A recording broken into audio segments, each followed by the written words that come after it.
وحصل ما فی الصدور، جب قیامت میں پردہ کھلے گا، قیامت میں پردہ کھلے گا، لیکن اس نوجوان کے جانے کے بعد اس کے رستوں کو بھی میں دیکھتا رہا تو میں سوچنے لگ گیا یار دنیا میں ہمارا راز کھل جائے تو اتنا مشکل ہو جاتا ہے، تو جب قیامت میں راز کھلے گا۔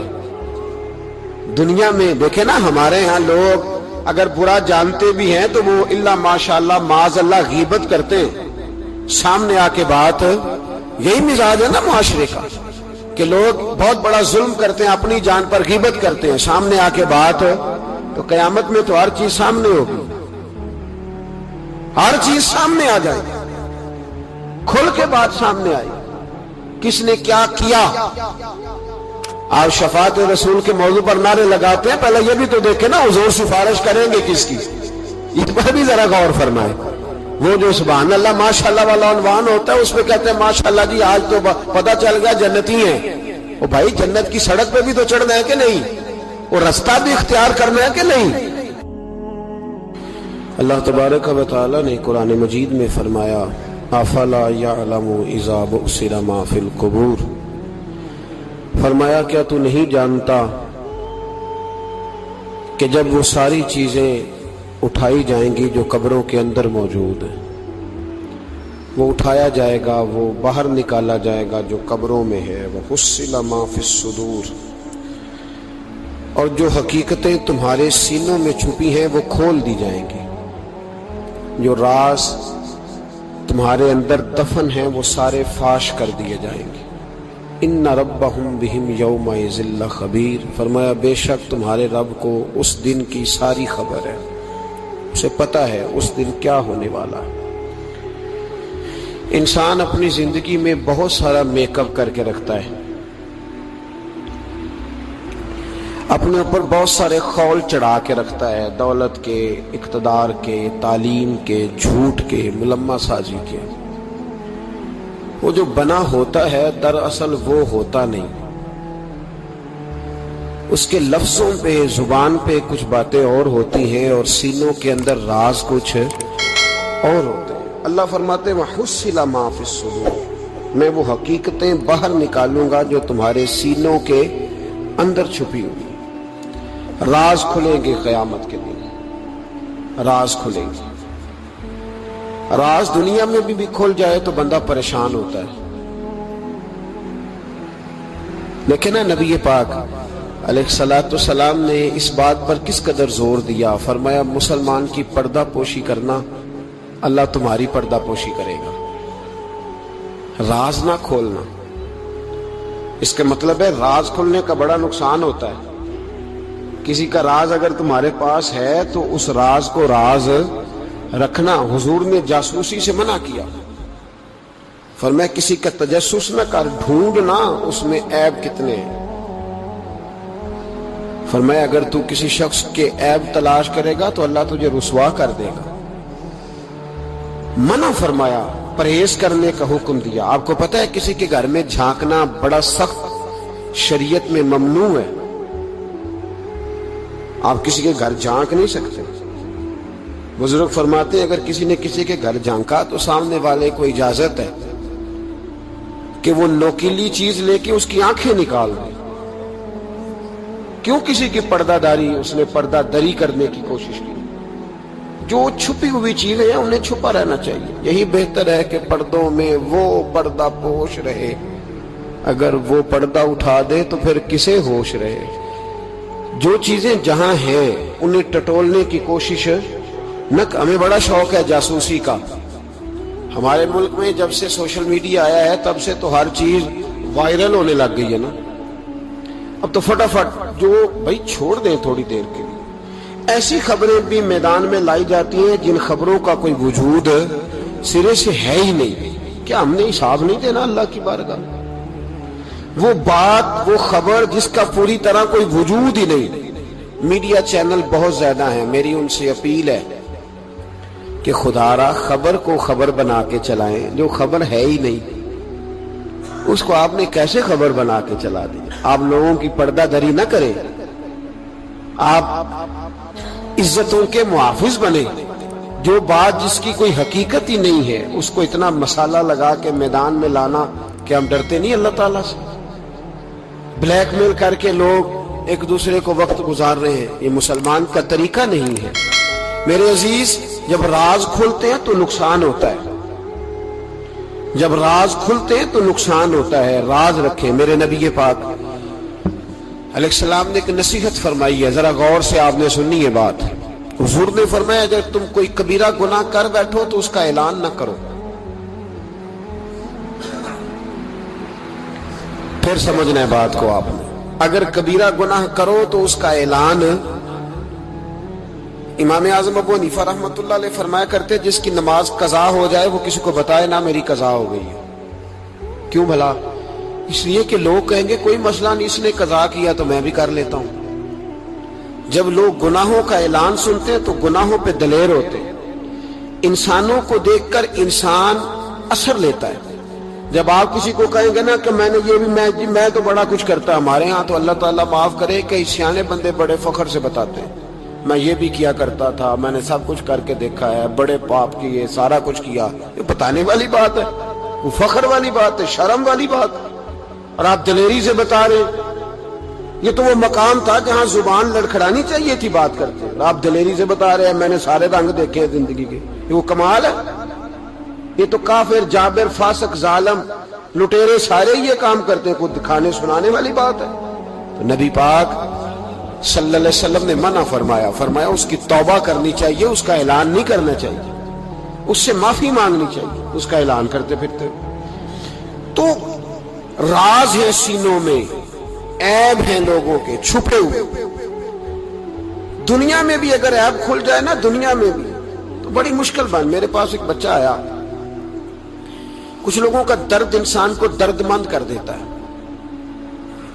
MBA اس بچے کی تعلیم، بڑا قابل نوجوان، اور لب و لہجے میں بڑی شائستگی، گفتگو میں بڑا دھیما پن، لگتا ہے کہ تعلیم نے اثر دکھایا ہے، لفظوں کے گورکھ دھندے میں نہیں رہا، اس نے کچھ سیکھا بھی ہے کتابوں سے۔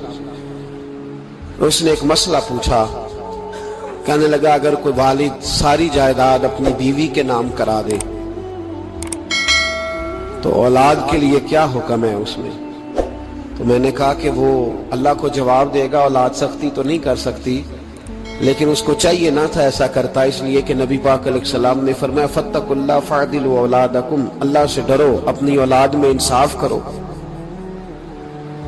تو میں نے اس کو کہا کہ یہ آپ نے کس طرح کا مسئلہ پوچھا ہے؟ کوئی شخص اپنی ساری جائیداد کسی کی بیوی کے نام کرا دے؟ تو میں نے کہا کہ جو اس کی بیوی ہوگی وہ آپ کی اماں بھی تو ہوگی نا۔ شائستہ نوجوان تھا، اچھا تھا، وہ میری بات کا غصہ کر گیا، کہنے لگا آپ سے تو امید نہیں تھی کہ آپ پوچھیں گے، آپ نے بھی پوچھ لیا۔ تو مجھے احساس ہوا کہ یار نہیں پوچھنا چاہیے تھا۔ میں نے کہا یار آپ تو بڑے ناراض ہو گئے، میں اگر آپ کو ایسی بات ہے تو معذرت کرتا ہوں۔ تو وہ شخص رونے لگ گیا، جب اس نے بات سنائی تو اس بیچارے کا وجود کہاں پر تھا، کہنے لگا ابا نے پچھلی عمر میں شادی کر لی۔ تو میں نے کہا اس کو اللہ رسول اجازت دیتے ہیں؟ تو آپ کہنے لگا جی وہ تو بات ٹھیک ہے، پر کچھ ایسی باتیں سامنے آئی ہیں کہ جو سامنے نہیں آنی چاہیے تھی۔ حضرت جی میں جوان ہوں، میں 10-12 لوگوں میں اٹھتا بیٹھتا ہوں، میرے والد کی بات کھلی ہے اور پتہ نہیں کیا معاملہ تھا، پہلے بڑا کچھ نام کرا کے اس نے نکاح کیا ہے، پر اب میں کدھر جاؤں، میرا گلی میں کھڑا ہونا مشکل ہو گیا ہے۔ مجھے کوئی کہتا تو کچھ بھی نہیں، لیکن جب لوگ دیکھتے ہیں نا میری طرف، جب لوگ میری طرف دیکھتے تو مجھے احساس ہوتا ہے کہ ان کی نظروں میں سوال ہیں، مجھے لگتا ہے کہ ان کی ذہنوں میں بہت ساری باتیں چھپی ہوئی۔ کچھ نکاح ہوتا تو بات اور تھی، کچھ ایسی باتیں سامنے آئی ہیں جو آنی۔ میں نے اسے معذرت بھی کی، اسے تسلی بھی دی، اور جو میرے سے ممکن ہو سکتا تھا میں نے اس کو کہا۔ لیکن اس نوجوان کے جانے کے بعد اس کے رستوں کو بھی میں دیکھتا رہا تو میں سوچنے لگ گیا یار دنیا میں ہمارا راز کھل جائے تو اتنا مشکل ہو جاتا ہے، تو جب قیامت میں راز کھلے گا؟ دنیا میں دیکھیں نا، ہمارے ہاں لوگ اگر برا جانتے بھی ہیں تو وہ الا ماشاءاللہ معاذ اللہ غیبت کرتے ہیں، سامنے آ کے بات، یہی مزاج ہے نا معاشرے کا۔ کہ لوگ بہت بڑا ظلم کرتے ہیں، اپنی جان پر غیبت کرتے ہیں، سامنے آ کے بات تو قیامت میں تو ہر چیز سامنے ہوگی، ہر چیز سامنے آ جائے، کھل کے بات سامنے آئے، کس نے کیا کیا، اپنے عہدے کے ساتھ جس جگہ وہ بیٹھا تھا اس منصب کے ساتھ اس نے کتنی وفا کی یہ بھی پتہ چلے گا، کتنا دھوکہ دیا یہ بھی خبر ہوگی۔ بہت سارے لوگ جعلی ڈگریاں لے کے نہیں بیٹھے ہوئے، لے لیا نا عہدہ، ان کی تنخواہ جائز ہے ان کے لیے، بولے تو یہ راز کھلے گا کہ نہیں کھلے گا قیامت میں؟ حد ہو گئی اس ملک کے اندر کہ یہ 1 درجن بندے کی بات نہیں، یہ 1.5 درجن بندہ نہیں، یہ تو کیا بتائیں۔ اور ہم دنیا میں اپنا کون سا منہ لوگوں کے سامنے کریں کہ یہ ایک لائن ہے لمبی، ڈگری جعلی، کاغذ کا ایک ٹکڑا لیا تو وہ بھی جعلی۔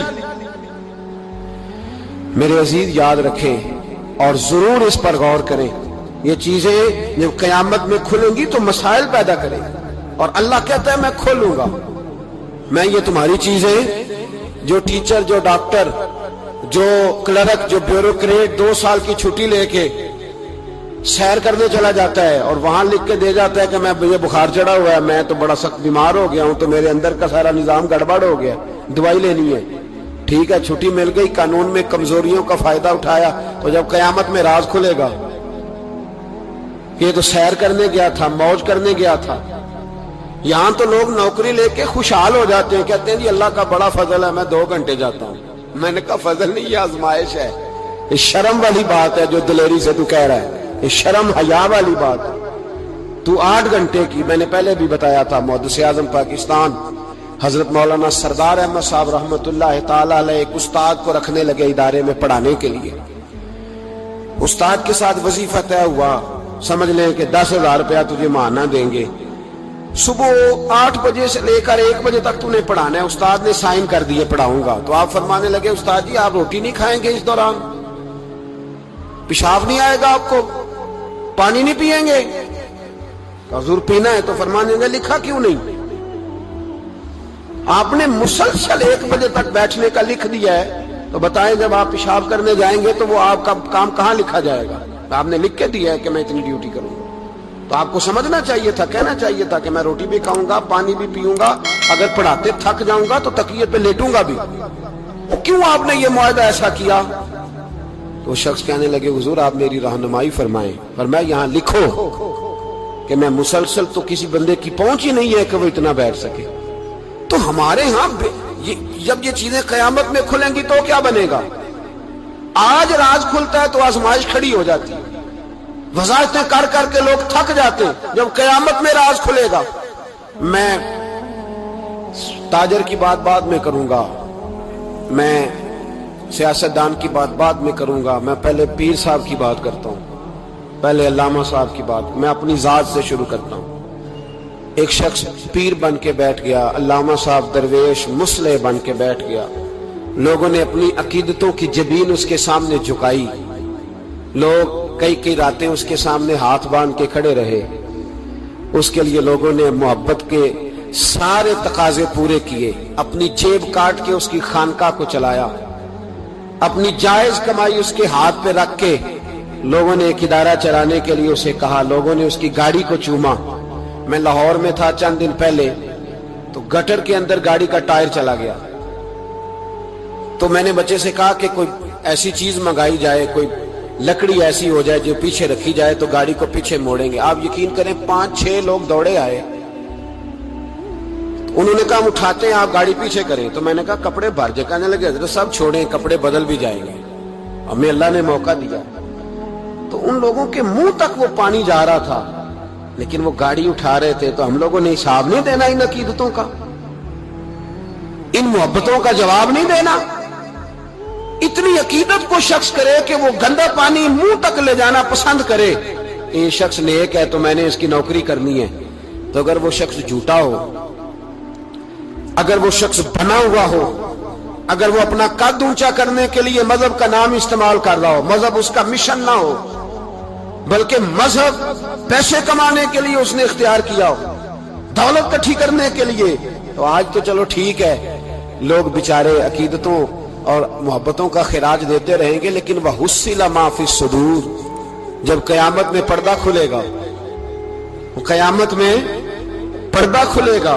میں نے کہا تھا کچھ جمعے پہلے، پھر بات دہراتا ہوں، ایک درویش شخص ہیں، وہ کہتے ہیں میں زندگی میں کبھی نہیں کام پا، پر ایک طوائف مجھ پہ راشا طاری کر گئی۔ طوائف کہتے ہیں میں نے جبہ کبا پہنا تھا، طوائف میرے پاس سے گزر رہی تھی، تو میں نے اس کو کہا کہ بچے باز آ جا، اللہ اللہ کیا کر، چھوڑ دے۔ تو اس نے نقاب آگے کر لیا، کہنے لگی بابا میں تو آپ کی بات پر عمل کروں گی، پر ایک جملہ کہنے کی اجازت ہے؟ تو میں نے کہا بیٹی کہہ لو۔ کہنے لگی بابا میں تو جو نظر آ رہی ہوں نا وہی ہوں، جو نظر آتی ہوں وہی کہلاتی ہوں، تو بتا تو جو کہلاتا ہے وہ جو نظر آتا ہے وہی کہلاتا ہے کہ کچھ اور بھی ہے؟ تو کہلاتا کچھ ہے اور بنا ہوا ہے کچھ اور، تو بھی دیکھ کے تو وہی ہے جو تو کہلاتا ہے۔ کیا حساب نہیں دینا لوگوں نے؟ باہر نہیں آئیں گی یہ ساری چیزیں؟ اتنا بڑا دھوکہ، اور کوئی چیز نہیں ملی استعمال کرنے کو۔ جب الیکشن آیا تو اسلام زندہ باد، جب الیکشن آیا تو اسلام زندہ باد، اور اس کے نام پہ ووٹ اور اس کے نام پہ سارا کچھ، اور جب تھوڑا سا اللہ تعالیٰ خیر فرمائے حالات بدل گئے، 2-3 سیٹیں مل گئیں، تو پھر کسی بھی حکومت کے پاس جا کے 2 وزارتیں لے لی۔ میرے پاس بھی لوگ آتے رہتے ہیں۔ ہماری قوم کو سب کو سیاستدان بنا دیا گیا ہے، اس طرح سیاستدان کا کوئی پتہ نہیں نا کس پارٹی کا ہے، اس طرح عوام کا بھی اب یہ سارا نفاق ان لوگوں نے برپا کیا ہے، یہ ان لوگوں نے لوگوں میں بات اچھالی ہے۔ لوگ بھی اس کو بھی کہہ دیتے ہیں تیرے ساتھ ہیں، اس کو بھی کہہ دیتے ہیں۔ کیا کریں، ان کے شر سے بچنے کے لیے ایسا کرتے ہیں، ورنہ شر پھیلاتے ہیں لوگ۔ ایک صاحب میرے پاس آ گئے، اب جب آپ کے پاس کوئی شخص آتا ہے تو آپ دروازہ تھوڑی بند کر سکتے ہیں، آ گئے ملنے کے لیے، تو انہوں نے آ کے نہ موبائل نکالا، کہنے لگے 100 سے زیادہ تقریریں ہیں آپ کی تقریر سنے بغیر میں سوتا نہیں، آئے سیاسی مقصد کے لیے، میں آپ کی تقریر سنتا ہوں۔ میں نے کہا اللہ آپ کو جزائے خیر دے، مجھے تو پوری دنیا سے لوگ کہتے ہیں تقریر سنتا ہوں، چلے مہربانی ہے، مجھے تب فائدہ جب کوئی تقریر سن کے اثر بھی کرے گا، تو چلے خیر آپ کہہ رہے ہیں تو اچھی بات ہے۔ انہوں نے اس پر اور تھوڑا زور دینا شروع کیا، تو کئی دفعہ نا تکلیف ہوتی ہے کہ یار آپ کیا سمجھتے ہیں سامنے والا پاگل ہے، بیوقوف ہے، اور جو ساتھ لے کے آنے والے ہوتے ہیں وہ بھی خیال نہیں کرتے ہم کیا کہہ رہے ہیں۔ آپ پاگل سمجھ رہے ہیں سامنے والے کو کہ آپ جھوٹی تعریف کریں گے سامنے والا مان جائے گا؟ ڈرنا چاہیے اللہ تعالیٰ سے۔ یہ بڑی تکلیف، یہ آپ وہ جو آپ نے ایک موقع پہ کہا تھا، میں نے اسے کہا، میں نے کہا صاحب آپ نے 10 دفعہ کہا ہے تو میں نے سن لیا ہے، لیکن مجھے 1% بھی خوشی نہیں کہ آپ مجھے سنتے ہیں۔ یہ کام آپ الیکشن کے بعد آ کے میرے ساتھ کرتے تو مجھے بڑی خوشی ہوتی، مجھے تسلی ہوتی کہ آپ واقعی مجھے سنتے ہیں۔ یہ کیا بات ہوئی؟ پتہ نہیں اب آپ کس کس کو جا کے یہ کہیں گے، کس کس کے ساتھ آپ یہ زاویہ نگاہ لگائیں گے؟ جو تجھے دیکھ کے پھر کسی اور کو بھی دیکھے، جو تجھے دیکھ کے پھر کسی اور کو بھی دیکھے، تماشائی ہے وہ طالب دیدار نہیں۔ تو میں نے کہا آپ تماشائی بن کے نہ آئے، مہربانی فرمائیں، جائیں کہیں اور جا کے۔ کیا سمجھا لوگوں نے؟ جس طرح کا موڈ آئے گا، جس کے ساتھ آپ جائیں گے۔ اب تو اتنا ماحول عجیب ہو گیا، پہلے کو کسی بزرگ سے ملتا تھا نا، کسی کو نیک سمجھ کے تو کہتا تھا حضرت میرے لیے دعا کرنا، اب کو ملتا تو کہتا حضرت یہ اونا ویکھیا جے تہاڈی سیلفی لینی ہے۔ یہ کون سا دین؟ آپ مذہب کے نام پہ بھی وہی ملمہ سازی، وہی بناوٹ۔ تو جب راز کھلے گا، وَحُصِّلَ مَا فِي الصُّدُورِ، جب سینوں کی چیزیں باہر آئیں، میں کہتا ہوں آج راز کھل جائے، مشکل ہو جاتا ہے، لوگ وضاحتیں دیتے پھرتے ہیں۔ جب قیامت میں راز کھلیں گے، سب سے پہلے دیندار شخص کو دیکھنا چاہیے۔ میرے نبی پاک علیہ السلام نے فرمایا سب سے پہلے جہنم میں ریاکار عالم دین کو ڈالا جائے گا، عالم کو سب سے پہلے دوزخ میں ڈالا جائے گا، اس لیے کہ اس نے اپنا قد اونچا کرنے کے لیے دین کو ٹیشو پیپر بنایا۔ یہ تو بات ہو گئی دینداروں کی۔ ایک سیاستدان نے نعرہ لگایا، اس نے کہا روٹی دوں گا، کپڑا دوں گا، مکان دوں گا۔ ایک بعد میں پھر آ گیا، اس نے کہا تحفظ دوں گا۔ ایک تیسرا آ گیا، اس نے کہا میں فلاں کر دوں گا۔ آتے رہے لوگ، بیچارے مجبور ہیں، پریشان ہیں۔ ہمارے ملک میں PhD کرنے کے بعد لوگوں نے چائے کے ڈھابے بنائے ہوئے، لوگ آزمائش کا شکار ہیں۔ کدھر جائیں؟ سیاستدان کے پیچھے لگ گئے، لوگوں نے نعرے بھی لگائے، لوگوں نے اپنی جیب سے پوسٹر بھی اس کے بنوا کے چسپاں کیے